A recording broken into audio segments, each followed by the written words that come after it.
Back to my vlog. आज सुबह सुबह मैं 8 बजे आई हूँ हॉस्पिटल।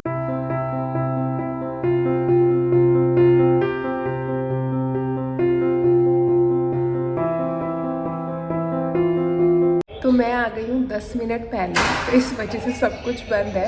आई गेस मेरी अपॉइंटमेंट सबसे पहले है क्योंकि कल मुझे कॉल आया था बहुत अर्जेंटली विज़िट करने के लिए। रीज़न मैं बाद में बताती हूँ क्योंकि जैसे ही कोई आएगा मुझे अपने अपॉइंटमेंट के लिए जाना है। तो और रीज़न के लिए बहुत लंबी स्टोरी है कि मुझे खुद को भी एक्सपेक्टेड नहीं था कि ऐसे ऑल ऑफ अ सडन मेरे को ऐसे कॉल आ जाएगी टेस्ट और इन सब चीज़ों की।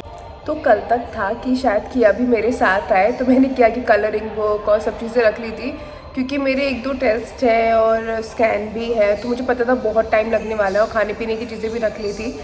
लेकिन बाई चांस ऐसा हुआ कि राहुल की नाइट शिफ्ट लग गई और उन्हें मॉर्निंग की अपनी कैंसिल करनी पड़ी, तो इस वजह से अब राहुल है घर पे किया के पास और किया मेरे साथ नहीं है। एक रिलीफ होता है क्योंकि किया बहुत परेशान हो जाती है, ऑल्दो वो कंप्लेन नहीं करती लेकिन मुझे उसकी टेंशन रहती है कि तब से मेरे साथ घूम रही है, परेशान हो रही है। तो इस वजह से ये तसल्ली है कि किया घर पे है और राहुल किया के पास है, तो बस वो मुझे भी ड्रॉप करके वापस घर गए हैं।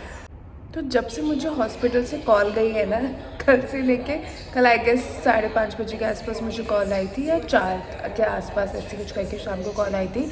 और जब से उन्होंने मुझे बताया तब से लेके अभी तक मैं सब कुछ ओवर थिंक कर चुकी हूँ, हर पॉसिबिलिटी सोच चुकी हूँ। अगर ऐसा हो गया ऐसे कर लेंगे, वैसा हो गया वैसे कर लेंगे। अपने आप को फिर समझाती हूँ टेंशन नहीं लेना, और फिर टेंशन लेती हूँ, फिर सोचने बैठ जाती हूँ। तो अभी आने के बाद ऐसा लग रहा है कि ठीक है यार, देखा जाएगा, जो होगा सो होगा। अब जो होना है वो तो होना ही है। क्या मेरे ओवर थिंक करने सोचने से कुछ नहीं होगा। बेटर है पॉजिटिव थिंकिंग रख और मत सोच, क्योंकि अब ज़्यादा डर ये रहता है कि कहीं बीपी वगैरह की प्रॉब्लम ना हो जाए। इसलिए मैं अपने आप को बैठ के समझा रही हूँ कि नहीं कोई बात नहीं, हर किसी के साथ कुछ ना कुछ कॉम्प्लिकेशंस आती ही हैं, हर किसी की प्रेगनेंसी नॉर्मल नहीं होती है। अपने मन को समझा रही हूँ यहाँ बैठे।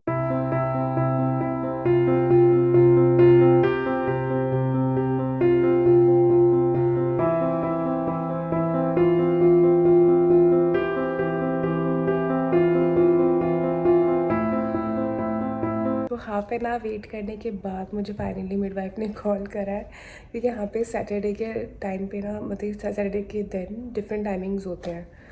तो आई विश सब कुछ ठीक हो। तो सबसे पहले मेरी स्क्रीनिंग होगी, ये देखा जाएगा कि बेबी ठीक है। सबसे फर्स्ट प्रायोरिटी उनकी ये है, फिर उसके बाद वो बाकी के टेस्ट करेंगे। और आई विश सब ठीक हो, आई विश, क्योंकि राहुल और मैंने एक एक दिन ऐसे निकाला है कि बस ये दिन चला गया, ये दिन चला गया। अब लास्ट में आ गया, हमें कुछ नहीं चाहिए, बस स्मूथली सब कुछ हो जाए, बाबू जी सब कुछ ठीक कर दे। तो सबसे फर्स्ट ये लोग हार्ट बीट चेक करने वाले हैं regularly, like for few minutes और हाफ एन आवर, क्योंकि डाउट ये है कि शायद ऑक्सीजन सप्लाई नॉर्मल और ठीक होना चाहिए बेबी के लिए।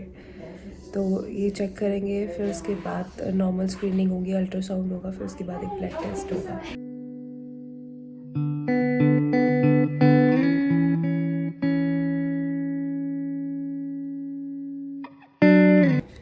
तो the blood test is done. उन्होंने मुझे बोला है कि ब्लड का फ्लो बहुत कम है एंड आप बहुत कोल्ड भी हो रखे हो।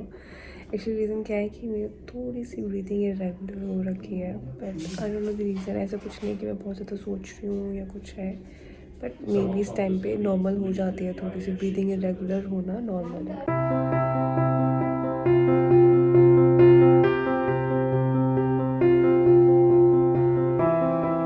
मैंने राहुल को कॉल करा है, वो आने वाले हैं, फिर उसके बाद मैं घर जाके बताती हूँ कि ये सब चल क्या रहा है। बस ये है कि एवरी वीक मुझे मॉनिटरिंग के लिए और ये 3-4 चीज़ों के लिए आना पड़ेगा, कि रेगुलरली मुझे एवरी वीक ब्लड टेस्ट देना पड़ेगा, फिर तो स्कैनिंग करवानी पड़ेगी, स्क्रीनिंग करानी पड़ेगी और अल्ट्रासाउंड करवाना पड़ेगा।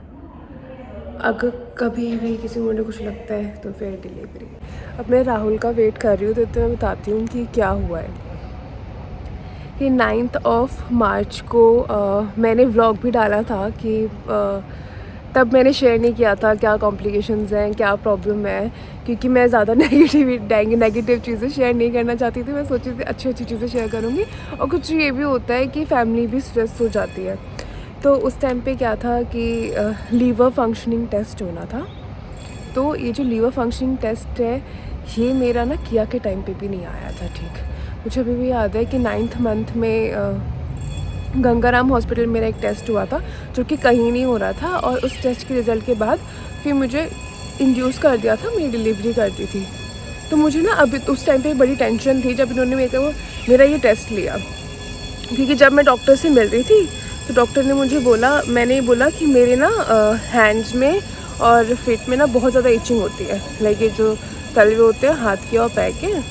तो ये रीज़न लीवर फंक्शनिंग का ही होता है कि अगर लीवर ठीक से फंक्शन नहीं कर रहा होता है तो ही ये चीज़ें होती है, इचिंग वगैरह। तो उन्होंने कहा ठीक है इमीडिएटली हम लोग कर लेते हैं अगर आपको प्रॉब्लम है। तो मैंने उसी टाइम पे ब्लड टेस्ट करवा लिया था। लेकिन यहाँ पे क्या होता है, यहाँ पे आपको रिपोर्ट शेयर नहीं करते, यहाँ पे सीधा डॉक्टर के पास रिपोर्ट जाती है, लैब से सीधा डॉक्टर के पास जाती है, और डॉक्टर अगर नहीं होता है कुछ ठीक तो वो कॉल करता है, वो आपको बुलाता है।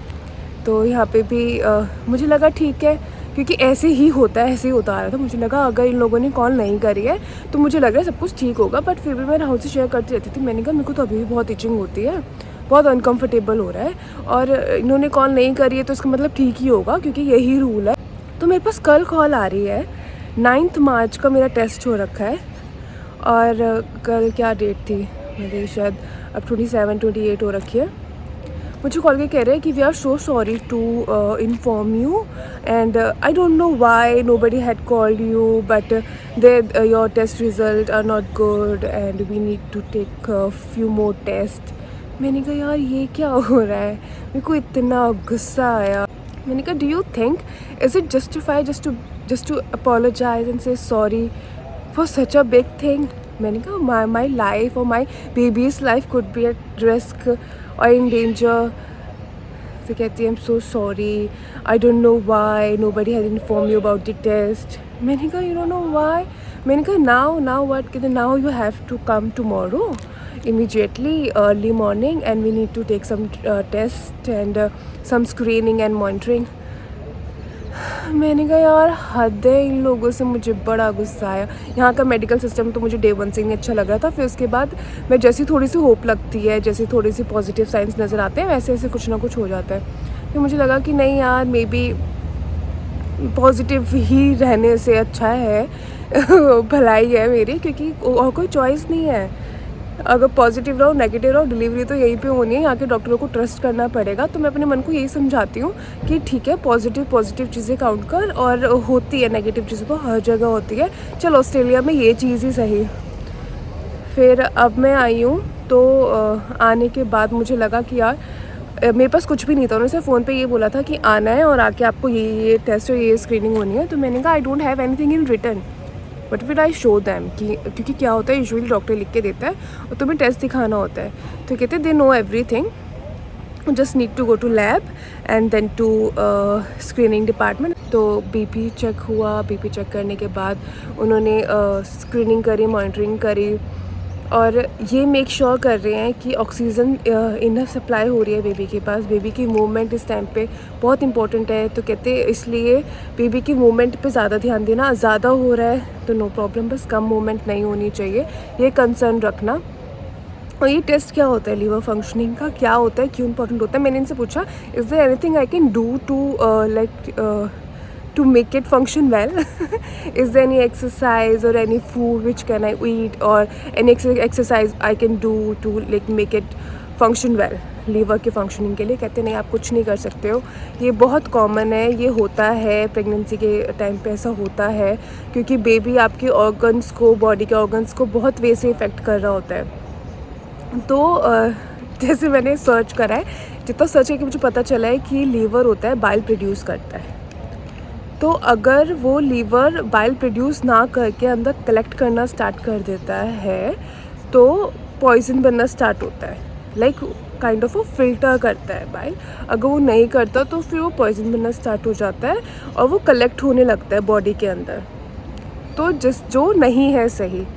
तो जब किया के टाइम पे डॉक्टर को जैसे ही पता चला था, उसने 2 डेज़ के बाद मेरी डिलीवरी कर दी थी, और आई गेस 9th मंथ के में 23 डेज़ निकल चुके थे। तो सेफ़ टाइम था, किया बहुत अच्छे से हुई, कुछ ऐसी प्रॉब्लम नहीं थी, राइट टाइम पे एक्शन ले लिया। अब यहाँ पे मुझे डर लग रहा है, तो मेरा 9th तो स्टार्ट हो गया है। तो मैंने इन्हें बोला है कि क्या हो सकता है, वर्स्ट सिनेरियो क्या हो सकता है, क्योंकि मैं प्रिपेयर होकर चलूँ उस चीज़ के लिए कहते ये हो सकता है कि आपकी डिलीवरी जल्दी हो सकती है। मैंने कहा ठीक है। मैंने कहा और बेस्ट क्या हो सकता है? कहते बेस्ट ये हो सकता है कि हम लोग कोशिश करें एवरी वीक आपको मॉनिटर करें और जितना ड्यू डेट के पास है उतना ले जाने की कोशिश करें ताकि एक हेल्दी डिलीवरी हो और एक हेल्दी बेबी हो, कोई प्रॉब्लम ना आए। तो आई एम होपिंग कि सब ठीक रहे, सब नॉर्मल रहे, क्योंकि पॉजिटिव थिंकिंग रख के ही गुजारा है, वरना गुजारा नहीं है। कोई फ़ायदा नहीं है, जो होना है वो तो होना ही है। क्योंकि मेरी ब्रीदिंग इरेगुलर होने लग गई, जैसे उसने बताया। मैं ज़्यादा ध्यान देने लग गई उसकी हार्ट बीट पे, उसके मूवमेंट पे। उन्होंने लाइक 30 मिनट्स मॉनिटर करी उसकी मूवमेंट, सब चीज़ें। तो मैं भी बहुत ध्यान दे रही थी, मेरी ब्रीदिंग इरेगुलर हो गई। फिर मैंने कहा ये ना तू और वर्स्ट कर लेगी सिचुएशन को, बेटर है थिंक पॉजिटिव और अच्छी अच्छी चीज़ें सोच। ये सोच कि हाँ प्रिपरेशन करनी है बेबी के लिए, और कुछ और सोच ले, बस इस चीज़ को अभी मत सोच, वरना ये ना हो ब्रीदिंग इतनी रेगुलर हो जाए कि सब कुछ ठीक है लेकिन अब बीपी वगैरह की वजह से जल्दी डिलीवरी करनी पड़ जाए। तो फिर वही है, मैं बुक लेके गई थी, मैंने बुक रीड कर लिया, मैं सोशल मीडिया यूज़ करने लग गई। तो बहुत बेस्ट तरीका होता है माइंड डाइवर्ट करने का। आप लोगों के कमेंट्स रीड करती हूँ, रिप्लाई करती हूँ, मेरा माइंड डाइवर्ट हो जाता है। और अब नेक्स्ट जो मेरी अपॉइंटमेंट है, आज सैटरडे है, मेरे को वेडनेसडे को आना है। डॉक्टर मुझे चेक करेगा, वही मेरी स्क्रीनिंग करेगा, वो लीवर वगैरह बेबी की हर मेजरमेंट्स को चेक करेगा कि बेबी की ग्रोथ कैसे है। और कहते हैं अगर ये जो आज ब्लड टेस्ट हुआ है उसमें कुछ प्रॉब्लम हुई तो वेडनेसडे से पहले बुला लेंगे, अदरवाइज़ वेडनेसडे की मेरी 10:30 की अपॉइंटमेंट शेड्यूल ही है। और आई विश, आई होप सब कुछ ठीक रहे, क्योंकि मुझे पता है, हमें पता है, राहुल और मुझे पता है कि हमने ये टाइम कैसे निकाला है।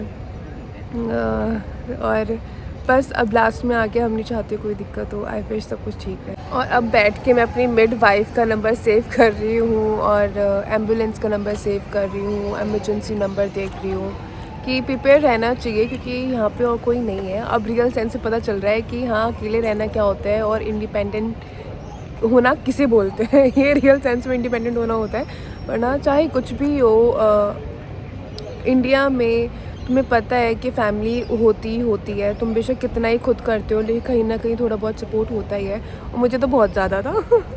मुझे तो अभी भी लग रहा है कब मम्मी कन्नू पालू से कोई आ जाए, और कब लाइक सीरियसली मैं पूछती रहती हूँ कि वीज़ा आया, क्योंकि मेरा नहीं है इनके बिना गुजारा।